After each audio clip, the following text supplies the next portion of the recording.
بالله من الشيطان الرجيم بسم الله الرحمن الرحيم وإن طلقتموهن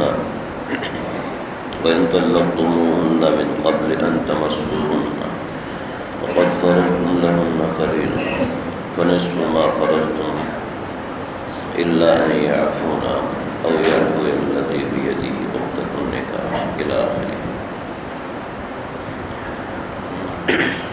سورہ بقرہ کی آیت نمبر 237 ہے۔ اللہ تعالیٰ فرما رہے ہیں وَإِن طَلَّقْتُمُوهُنَّ، اگر تم ان کو طلاق دو اس حالت میں کہ من قبل ان تمسوهن، کہ تم نے انہیں ہاتھ نہ لگایا ہو، وقد فرضتم لهن فریضہ، اور تمہارے اوپر مہر واجب ہو چکا ہو، یعنی وقد فرضتم لهن فریضہ، اور تم نے ان کے لیے مہر فرض کر لیا ہو، تو اب اس صورت میں نصف ہے ما فرضتم، جو تم نے اپنے اوپر فرض کیا ہے، اپنے اوپر لاگو کیا ہے، یعنی نصف مہر ہے۔ الا ان یعفون، الا یہ کہ وہ معاف کر دیں، او یعفو الذی بیدہ، یا پھر وہ شخص معاف کر دے جس کے ہاتھ میں نکاح کا عقد ہے، یعنی مرد معاف کر دے۔ وَأَن تَعْفُوا، اور تم معاف کر دو، اقرب للتقویٰ، یہ تقویٰ کے زیادہ قریب ہے۔ وَلَا تَنْسَوُا الْفَضْلَ بَيْنَكُمْ، اور آپس کے اندر فضل کرنے کو، احسان کرنے کو مت بھولنا۔ إِنَّ اللَّهَ بِمَا تَفْعَلُونَ بَصِيرٌ، جو تم کرتے ہو اللہ اس کو دیکھنے والے ہیں۔ کل ایک مسئلہ ذکر کیا تھا کہ بیوی کو طلاق دے دی، اس سے تعلق نہیں ہوا اور مہر بھی مقرر نہیں کیا، تو اس کی میں نے مثالیں بھی عرض کی تھیں۔ ہمارے بر صغیر کے اندر اور عام دنیا کے اندر یہ چیز ابھی بہت کم ہے۔ معاملہ یہ ہے کہ کسی نے نبی کریم صلی اللہ علیہ وسلم کو نکاح کا پیغام بھیجا، جیسے امیمہ بنت شراحبیل کا ذکر کیا، نے کہا کہ میں آپ سے نکاح کرنا چاہتی ہوں، اور آپ نے قبول فرما لیا، تو اس صورت میں مہر کا لفظ کا ذکر ہی نہیں ہے۔ اب اس صورت میں طلاق ہوئی تو اوپر والا مسئلہ تھا۔ اب یہاں پر یہ ہے کہ مہر مقرر ہے اور نکاح ہو گیا، اب مہر مقرر ہے اور نکاح ہو گیا، اب رخصتی سے پہلے یا ملاقات سے پہلے ہی طلاق دے دی، تو اس صورت میں اللہ تعالیٰ فرما رہے ہیں کہ بطور مثال 10,000 مہر رکھا ہے تو 5,000 مہر دینا چاہیے، 5,000 مہر دے سکتے ہیں۔ 5,000 سے یعنی کہ پورا مہر اس کے ذمہ واجب نہیں ہے، نصف مہر مرد کے ذمہ واجب ہے۔ یہ پورا کا پورا مسئلہ اس آیت کریمہ میں ہے، اور آیت کے تحت چند اور باتیں ہیں، وہ اس کا میں انشاءاللہ وضاحت کے ساتھ عرض کر دوں گا، مسئلہ پھر سمجھ لیا جائے۔ نکاح ہو گیا، مہر بھی مقرر ہے، رخصتی سے پہلے ہی طلاق ہو گئی، تو اب نصف مہر ہے، نصف مہر دینا اس کے ذمہ واجب ہے، پورا مہر دینا واجب نہیں ہے۔ وَإِن طَلَّقْتُمُوهُنَّ مِن قَبْلِ أَن تَمَسُّوهُنَّ، اگر تم ان کو طلاق دو قبل اس کے کہ تم نے انہیں ہاتھ لگایا ہو، یعنی رخصتی نہ ہوئی ہو، ملاقات نہ ہوئی ہو، وَقَدْ فَرَضْتُمْ لَهُنَّ فَرِيضَةً، اور تم نے مہر بھی مقرر کیا ہے نکاح کے ساتھ، فَنِصْفُ مَا فَرَضْتُمْ، تو نصف ہے، جتنا مہر رکھا ہے اس کا نصف ہے، إِلَّا أَن يَعْفُونَ، الا یہ کہ وہ اپنا مہر، وہ نصف بھی اس کو معاف کر دیں گا جو چھوڑ دیا، معاف کیا۔ یہاں پر ایک بات سمجھ لی جائے، ہمارے ہاں بہت سے علاقوں میں یہ چیز رواج ہو چکا ہے کہ شادی کی پہلی رات مہر معاف کراتے ہیں، اور دلہے کو ٹریننگ دی جاتی ہے کہ تم نے سب سے پہلے نمبر پر مہر معاف کرانا ہے۔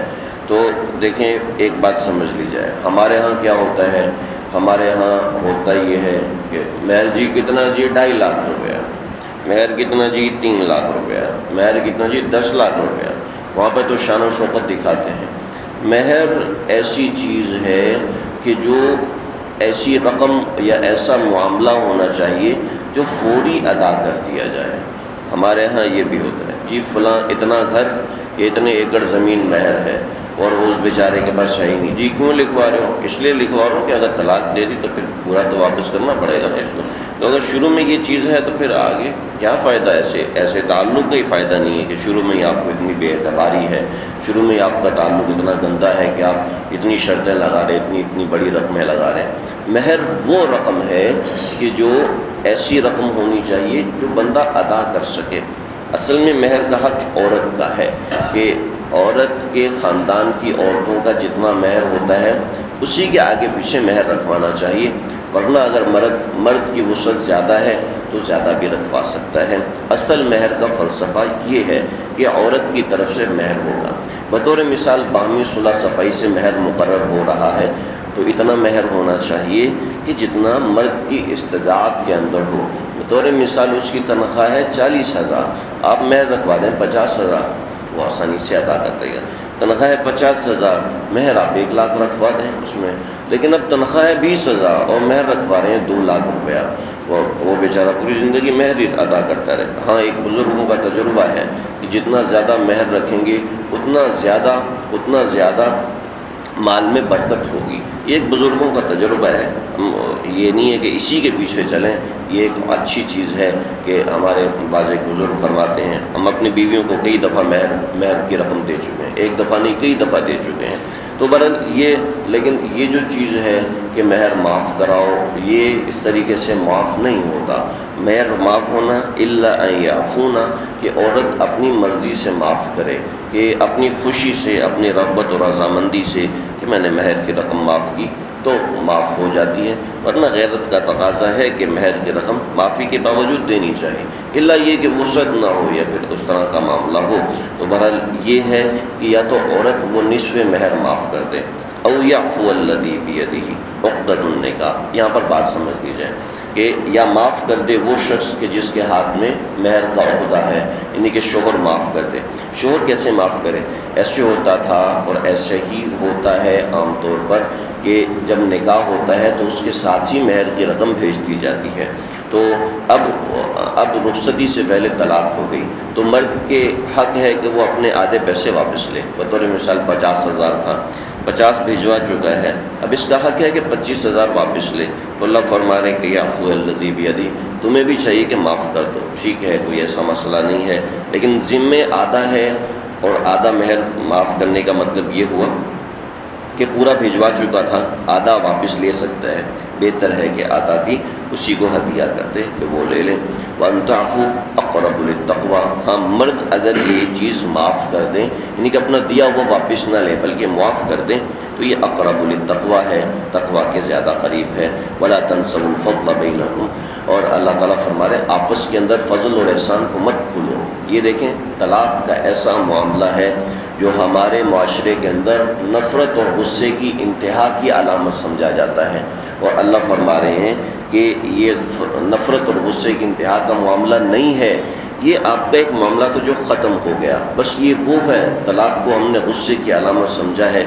یہ سب کچھ غلط ہے جو ہمارے معاشرے میں اور ہمارے عام طبقے میں سمجھا جاتا ہے. اللہ فرما رہے ہیں اس کے اندر بھی وَلَا تَنْسَوُا الْفَضْلَ بَيْنَكُمْ، آپس کے اندر برائی کو، آپس کے اندر بھلائی کو بھولنا نہیں. کوئی بھی معاملہ ہو جائے، یہ ایک شریعت کا قاعدہ کلیہ اللہ تعالیٰ نے سکھا دیا کہ سودا لے رہے ہیں، گھر کے اندر جا رہے ہیں، پڑھا رہے ہیں، پڑھائی کر رہے ہیں، آپس کے اندر فضل اور احسان کو کا پاس رکھیں، یعنی ایک دوسرے کے آرام کا خیال رکھیں. یہ مطلب ہے اس کا. ان اللہ بما تعملون، ایک بات یہ ہے کہ آرام کا خیال رکھیں، دوسری بات یہ ہے کہ میرے اور اس کے معاملے کے اندر ایسا معاملہ ہو کہ جس سے وہ شخص خوش ہو جائے، ایسا معاملہ ہو. ان اللہ بما تعملون بصیر، اللہ تمہارے معاملات کو جاننے والے ہیں. اللہ سمجھ لے.